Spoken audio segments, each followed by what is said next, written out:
have it, you know. I used to have a whole box of sermons, and I think they either were thrown away one time during a move that I didn't know about or something. But anyways, we have this. Chapter 42, we're beginning a new phase here. Joseph is one of the characters in the Bible. As a matter of fact, about a fourth of the book of Genesis is on Joseph particularly. And Joseph is a man that God has set aside for a particular task. I've mentioned it many times here recently, and it's because of Joseph. It gives us a look at the life of Christ, but it also gives us a look at the Christian life. We are set out on a journey. Once we've trusted Christ as Savior, He's come into our heart, and the Spirit of God has moved and saved our souls. We're set out on a journey. And each of us have a journey that we're going to run, and it's all going to be different. Every one of us has a different task. We don't know how that journey is going to end. We don't know what effect we have on people. I listened to a song yesterday. I think it was yesterday, Faces. I think it's, we had a funeral here. What was his name? You know, remember his name? Carolyn Gaynor, Brother Gaynor's funeral. Larry. And he was he ministered to prisoners and jails and prisons. And I quoted read that song as a poem, and it has to do with faces of people when you get to heaven, and God reveals the faces of those that you influenced. You don't know, like Brother Gaynor would go into a prison or jail, and he would preach the gospel to people, and some would trust Christ as Savior, but you lose them. They go out, and then they go on their own lives, and you know nothing more about them. But there's going to be a time when we enter the portals of glory. I think that God will allow us to know what those people that we may have influenced in a way of salvation, and understand that it is God that saves, but He has given us the responsibility to spread the gospel, right? Now here we find Joseph as he begins his life as a 17-year-old. Well, actually he begins his life as a baby.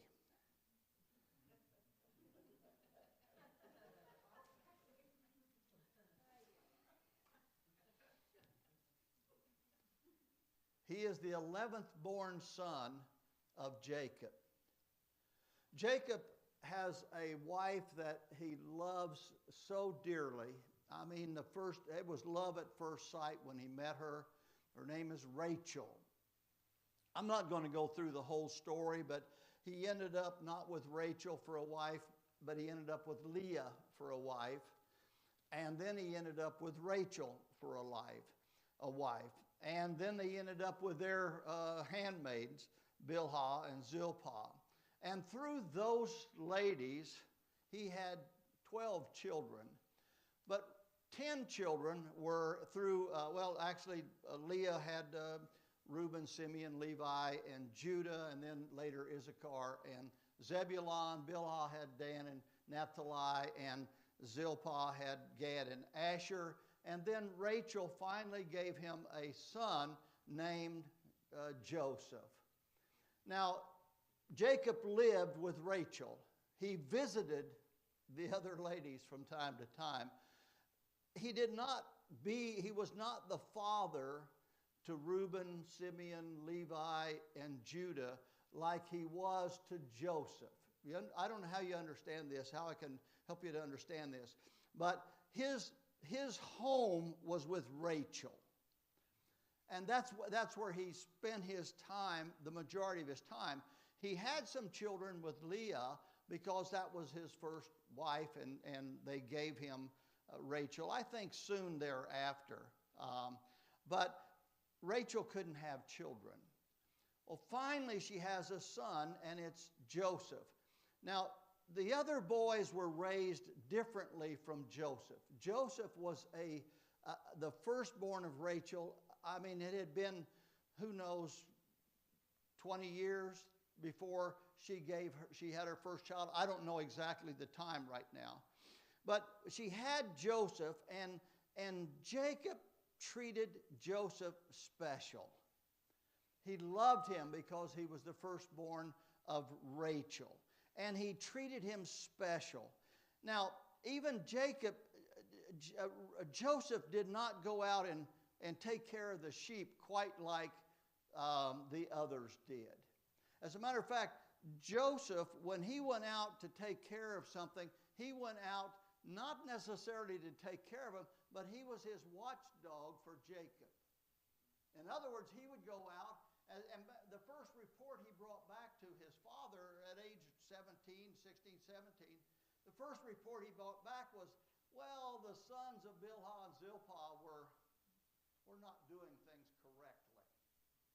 And so he began to gain a hatred from his brothers.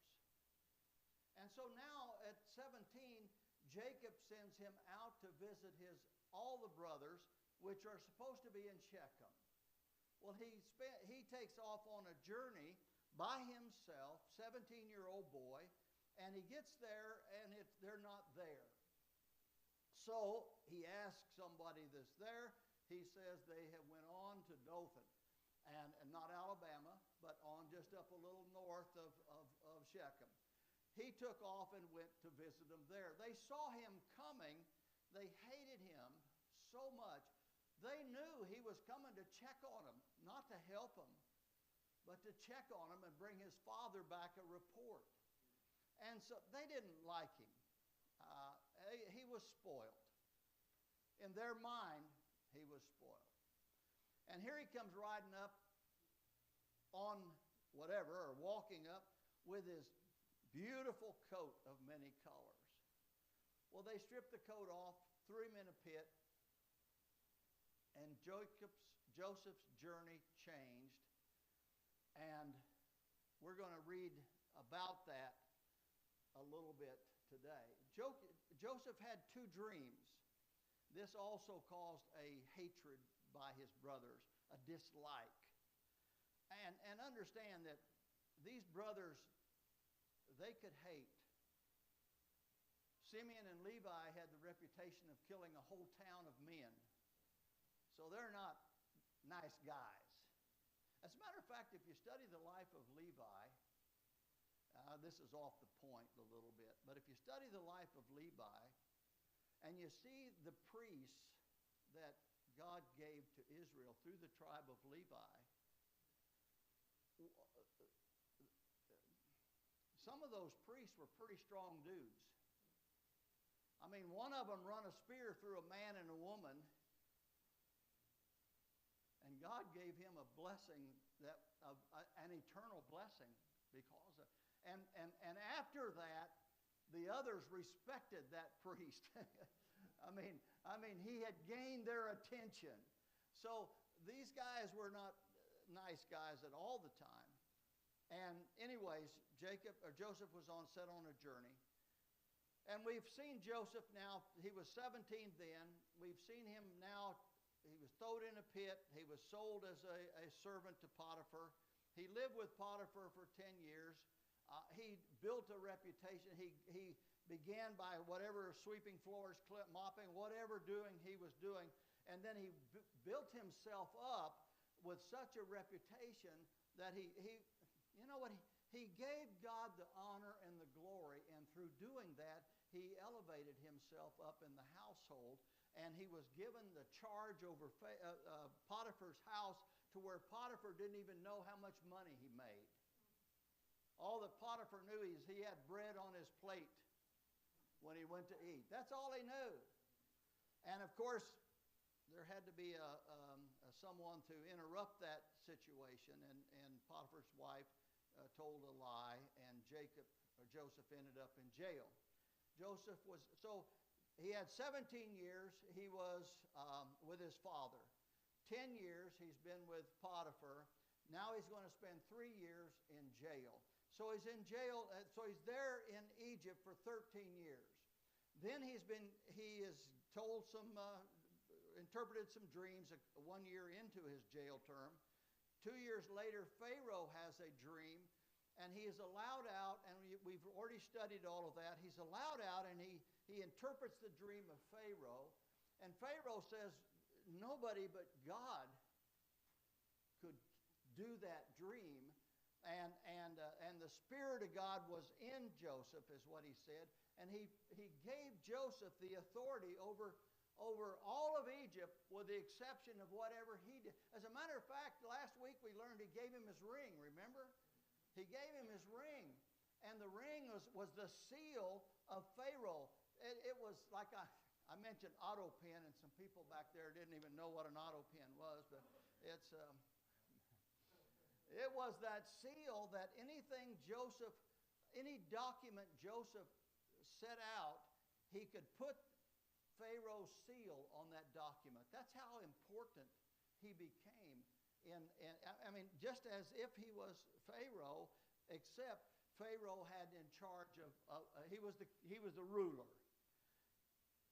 Now, he read the dream, he interpreted the dream.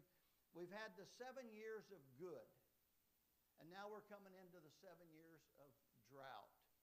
So now we've had 13 and 7 is almost 20, or maybe could be 20.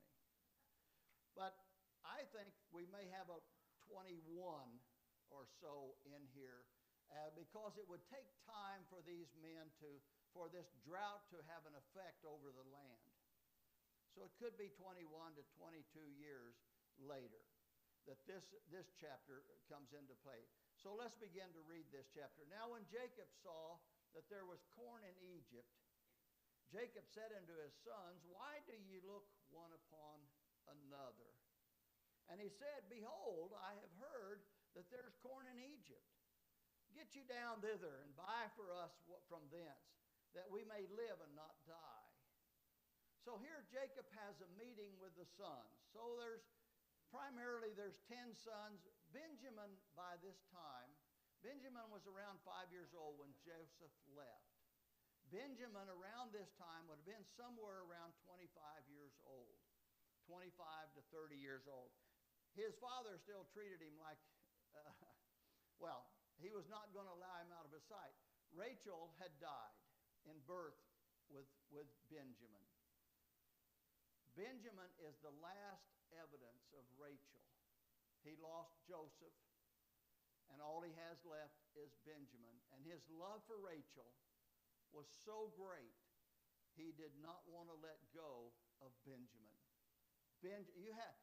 Somehow you have to understand, this father's love for this son was so great, not just because of the son, but because of Rachel and his love for her. She was special. And losing her and gaining Benjamin. As a matter of fact, when she gave birth to Benjamin, she called him Benoni, which is son of my sorrow. And Jacob said, no, honey, we're going to call him Benjamin, son of my right arm, son of my strength. His love for Benjamin was so special. You have to understand that to understand this lesson. And as we see here now, these men a drought has hit them hard. So it must have been within a year or so after the drought. Remember, they had such great years for 7 years. And that'll spoil you. I mean, you get one good year, a farmer get one good year, and he's a happy camper. You get 2 good years, and he's buying equipment. You get 3 good years, he's hiring people and buying more equipment. And then you get 7 years of good, and then you have a drought. And then you have another year of drought. And you begin to be concerned. Jacob is having a meeting with 10 of his sons, perhaps 11 with Benjamin. And he's saying to them, why you look upon one another? What What are you talking about? Well, they're sitting in there saying, oh, this is terrible, this is terrible. What are we going to do? I don't know what we're going to do. What do you think we need to do, Judah? Well, I don't know. Ask Dan. Maybe Dan hasn't. No, he's just a youngster. Let's go ahead and ask Reuben. Reuben, what are we going to do? We have a drought here. What are we going to do? Jacob says, stop it. There's corn in Egypt. You got to go. Load them up. And he said, behold. That behold means pay attention. Listen, stop what you're talking about. Pay attention. I have heard there's corn in Egypt. Get you down there and buy for us from thence, that we may live and not die. And Joseph's 10 brothers went down to Egypt to buy corn. Hey, that's obedient sons, right? Listen, when Jacob spoke like that, there's action going to happen. But only 10 went. Benjamin, Joseph's brother, verse 4 says, Jacob sent not with his brethren, for he said, lest peradventure mischief befall him. Benjamin. The sons of Israel came to buy corn among those that came, for famine was in the land of Canaan. So here the boys are, they have arrived. Now Joseph was governor over the land, verse 6, and it was told,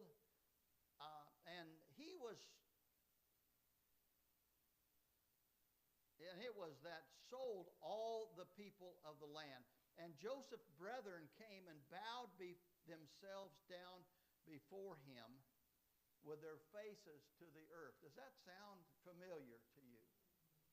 Well, let's go back to chapter 37. And it says in chapter 37, verse number 5, it starts off, and Joseph dreamed a dream. And he told it to his brethren, and they hated him for it. Now understand, they never liked Joseph from the beginning. They never liked Joseph from the beginning. As a matter of fact, Reuben, when Rachel died, Reuben did a terrible thing.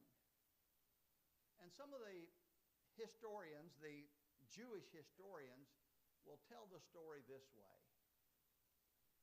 Reuben went and had an affair with Bilhah. This is the handmaiden of Rachel. And the Jewish commentators, some, believe that Reuben had an affair with her to dishonor her, that Jacob would not go into her anymore. She was made unclean by his action. Now you won't hear about that until chapter 49, verse number 1 and 2, where he says, Reuben, thou art my mighty arm, my mighty man. I can see Reuben puffing up his chest. Look at me, I'm somebody. I'm the firstborn. I'm going to receive the blessing of the firstborn. Thou art as unstable as water. That popped his bubble. And then he says, because you went into your father's couch and had Bilhah, he's talking about. So here we find these men have come now, and what we find here is Joseph has a dream. He has this dream, and they hate him for it. And he said unto them, hear, I pray you, the dream which I have dreamed. And behold, we were binding sheaves in the field, and lo, my sheep rose up. My sheep rose, and also stood upright. And behold, your sheaves stood around and made obeisance to my sheep. And his brethren said to him, shalt thou indeed reign over us? They understood the dream. You understand that? He told the dream in such a way they understood what he was talking about. Or shalt thou indeed have dominion over us? And they hated him. and yet the more for his dreams and for his words. And then he dreams another dream. And he told his brethren and said, Behold, I dreamed a dream more, and behold, the sun and the moon and the 11 stars did obeisance to me. The sun and the moon was the father and mother. Now understand, his mother wasn't alive at this time. So Leah became the mother of the family. And he told it to his father and to his brethren, and his father rebuked him and said unto him, What is this dream that thou hast dreamed? Shall I and thy mother and thy brethren indeed come to bow down ourselves before to the earth? And his brother envied him. But his father observed the sayings. You see, Jacob had a special relationship with God. So here we find Joseph having the dream, and now the dream is coming true. Joseph's brethren, and they knew them, verse number 7 again, and Joseph saw his brethren, and he knew them, but made himself strange unto them, and spake roughly to them. And he said unto them, Whence come ye? And they said, From the land of Canaan to buy food. So understand, Joseph did not, there was a lot of people coming to Egypt to buy grain. And I don't believe that Joseph met with every one of them. I believe he had men that took care of a lot. Matter of fact, there were grain mills in each one of the cities. In other words, they had grain in each one of the cities, and so they would divvy that up as people would come in and buy it. They would buy that grain.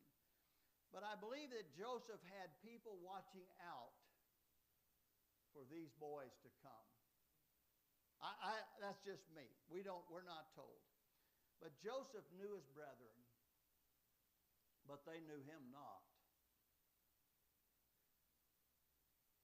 The reason they didn't know him is they thought he was dead. And we're going to see that here in just a minute. And Joseph remembered the dream which he dreamed of them, and said unto them, Ye are spies to see the nakedness of the land, ye are come. So get the picture. Joseph has met with these men. And these men, 10 of the sons of Jacob, bow before him and have their face to the ground before Joseph. Oh, what a picture. What a picture.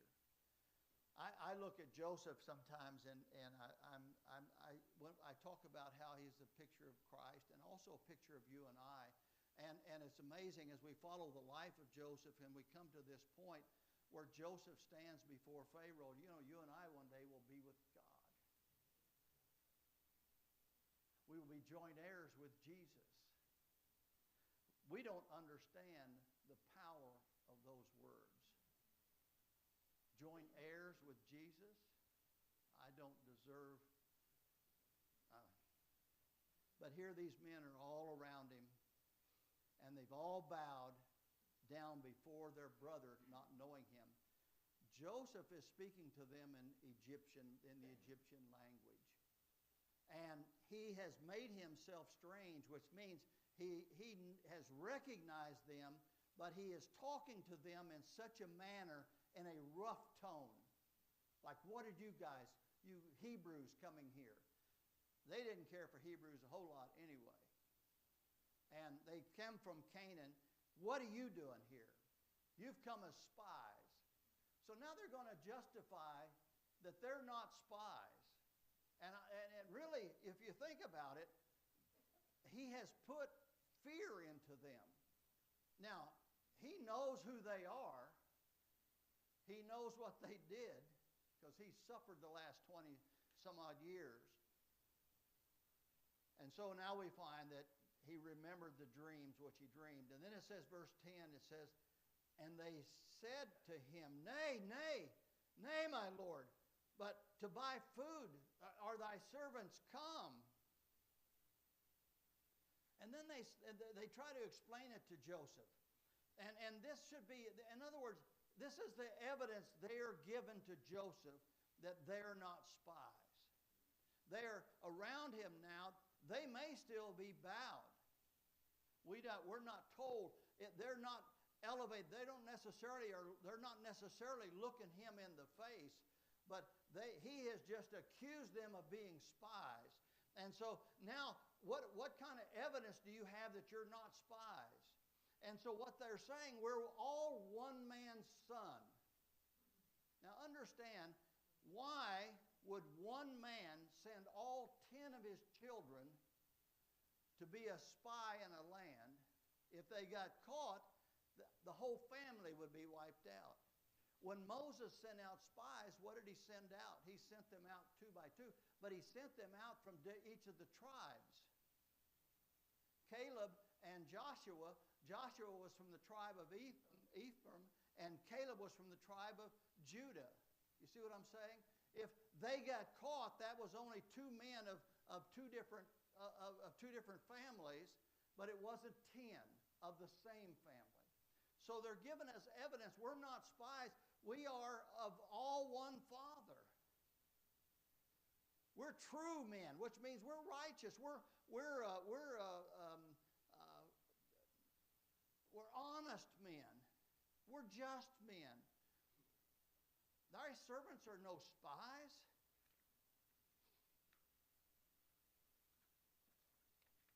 They don't know who they're dealing with. And then he said to them, Nay, but to see the nakedness of the land are you come. And you can understand, you can hear Joseph as he's speaking to them in a rough Egyptian language, and he has an interpreter interpreting for him to tell them that you have come to see the nakedness of the land. Well, that's understandable. He could say that because there wasn't nakedness in the land. The nakedness in the land was the fact that there was drought in the land. And so it kind of made sense, but to them it didn't. They said then, here's what we see. Thy servants are 12 brethren, the sons of one man in the land of Canaan. And behold, the youngest is this day with our father, and one is not. That is indicating they believe that son is dead. They don't know they're speaking to him. But they're thinking that son is dead. I'm going to have to hurry because I'm sure Charlie's going to ring bells here in a little minute. Joseph said unto them, That is it that I spake unto you, saying, Ye are spies. I spake unto you, saying, Ye are spies. Hereby shall you prove it, by the life of Pharaoh. In other words, he's, on my grandmother's grave type thing, by the life of Pharaoh, ye shall not go forth hence except your youngest brother come hither. Joseph is setting up all of this is in Joseph's mind. He is going to bring Jacob. God had prepared Joseph from his birth for this purpose, to bring the family of Israel into Egypt and to build a family that when he sends them forth are going to be 2 to 4 million strong of Israelites. And so, but he said, bring Benjamin. And now that's really now they've got to deal with Dad. And they know that's not going to work very well. Hereby you shall be proved. In other words, I want to prove. Show me you're not spies. Go get Benjamin and bring him here. Go get your youngest brother and bring him here. Send one of you and let him fetch your brother. And see, you shall be kept in prison, that your words may be proved whether there's any truth in you, or else the life of Pharaoh shall ye are surely spies. And he put them all together in ward for 3 days. In other words, he put them in a room with a guard for 3 days. So what do you think they did for 3 days? What are we going to do? Daddy ain't going to let Benjamin come here. That ain't happening. That ain't happening. And Joseph said unto them on the third day, do this and live, for I fear God. Now the word God is Elohim. If he had used the word, I fear the Lord, all caps, Jehovah, they might have caught something. But he uses the word Elohim. Elohim means a ruler, a judge. In other words, a supreme judge. That could have been any God in that sense. But Jehovah is the eternal God, the creator of heaven and earth. And so he uses that word not to get them off the subject. If ye be true men, let one of your brethren be bound in the house of prison, and go ye and carry the corn to the famine in your houses. But bring your youngest brother unto me, so shall your words be verified, and ye shall not die. And they did so. Now, these next two verses I think are real important. And they said to one another, we are very, verily guilty concerning our brother, in that we saw the anguish of his soul. Who are they talking about? 20-some years later, perhaps 22 years later, their mind, and I believe their mind has been occupied with the death of Joseph from the day they sold him as a slave, from the moment they threw him. You know, they not only threw him in a pit, they sat down and had supper.